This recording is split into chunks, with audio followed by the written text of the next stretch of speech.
కోపం కళ్ళని, శోకం కండల్ని, విచారం పొట్టని, ఒత్తిడి జుట్టుని అన్నిటిని పోగొడుతుంది. కానీ ఇవన్నీ మనకి జీవితంలో ఉన్నవే. ఇవి పోకుండా ఉండాలి అంటే ఈ పచ్చడి తినాల్సిందే. అలా తినాలి అంటే ఈ వీడియో చూడాల్సిందే. హాయ్! నమస్తే. ఒక చిన్న మాట. కరివేపాకుతో ఉపయోగాలు చెప్పాగా. కోపని కళ్ళతోటి, శోకంలో కండల్లోని, విచారంలో పొట్టని, ఒత్తిడిలో జుట్టుని మనం పోగొట్టుకుంటూనే ఉంటాం. ఇవన్నీ మనకి కావాలి అంటే ఈ కరివేపాకు పచ్చడి తినాలి. ఎందుకంటే ఈ కరివేపాకులో ఎన్నో గుణాలున్నాయి. కంటికి ఆరోగ్యం, జుట్టు పెరుగుతుంది, ఆకలి పుడుతుంది, నోటు దుర్వాసన పోతుంది.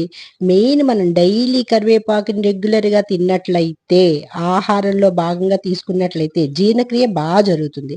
మూత్రపిండాల వ్యాధిని కూడా అరికడుతుంది.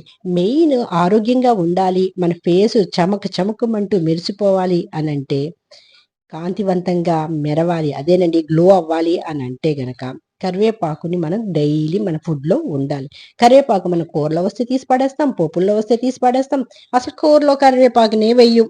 అలాంటి కరివేపాకుతో మనం పచ్చడి చేసుకుంటే డైలీ మనకున్ని ఒత్తిడులు, కోపాలు, విచారాలు అన్నీ పోయినప్పుడు ఇవన్నీ రాకుండా ఎలా ఉంటాయండి అసలా?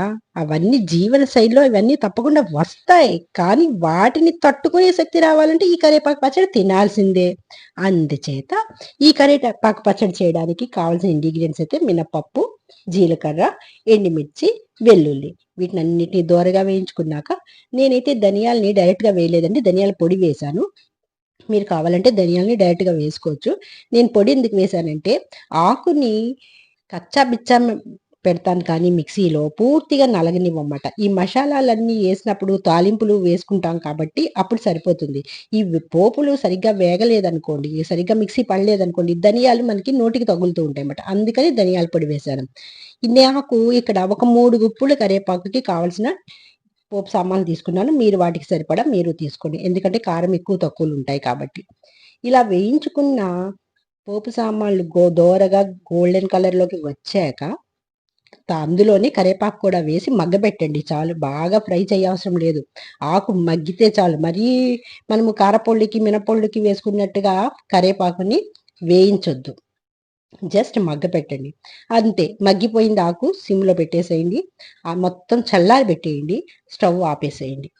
స్టవ్ ఆపి చల్లారిపోయిన తర్వాత మనము అందులో కావాల్సిన తగినంత ఉప్పు, చింతపండు గుజ్జు తీసుకొని వేసుకోండి. ఎందుకంటే మనము చింతపండుగా వేస్తే నోటికి తగులి మనం తినడానికి ఇబ్బందిగా ఉంటుంది. అంచేత నేను చిక్కగా తీసుకున్న చింతపండు గుజ్జునైతే వేసుకున్నాను. మీరు కూడా వేసుకోండి.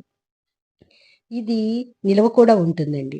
మనం కావాల్సినప్పుడు ఒకేసారి తాలింపు పెట్టుకొని ఫ్రిడ్జ్‌లో అయినా పెట్టుకోవచ్చు. లేదు మనకెప్పుడు కావాలంటే అప్పుడు తీసుకొని మళ్ళీ తిరిగి తాలింపు కూడా పెట్టుకొని మనము ఇది చక్కగా నిలవ పెట్టుకోవచ్చు. లాస్ట్ ఇంగ్రీడియెంట్‌గా చిన్న బెల్లం ముక్క వేయండి. బెల్లం లేదు అంటే పంచదార వేసుకోండి. శుబ్బరంగా దీన్నైతే నేను కచ్చా బిచ్చానే నలుపుతున్నాను. ఎందుకంటే ఎండుమిర్చి అక్కడక్కడ తగిలిన నష్టం లేదు.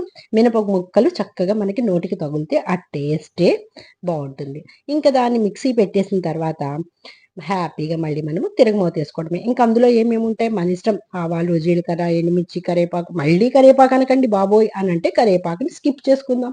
శనగపప్పు ఇలాంటివన్నీ ఏసుకొని పంటి కింద తగలాలి అని అనుకుంటే చక్కగా వేసుకొని ఈ కరివేపాకు పచ్చడిని తాలింపు పెట్టుకొని తిన్నట్లయితే వావ్! అని అనాల్సిందేనండి.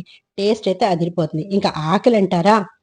మనము డైలీ మొదటి ముద్దలో ఈ అన్నం నెయ్యి వేసుకొని చక్కగా ఒక్క ముద్ద లేదు 3 ముద్దలు ఈ కరివేపాకు పచ్చడితో డైలీ తిన్నట్లయితే పిల్లలకి మంచిదే, ఇంకా పెద్దలకి మంచిదే. డైజెషన్ మంచిగవుతుంది. ఆకలి పుడుతుంది. అదనమాట. అలా తినగలిగితే మాత్రం ఆరోగ్యానికి ఆరోగ్యం. మన జీవితంలో ఎటువంటి బాధలు వచ్చినా మన ఆరోగ్యం మీదే పడతాయండి. అటువంటి ఆరోగ్యాన్ని మనం ఏదో ఒక విధంగా సాధించుకుందాం. అందులో కరివేపాకు పచ్చడితో ఇలా. Thank you for watching.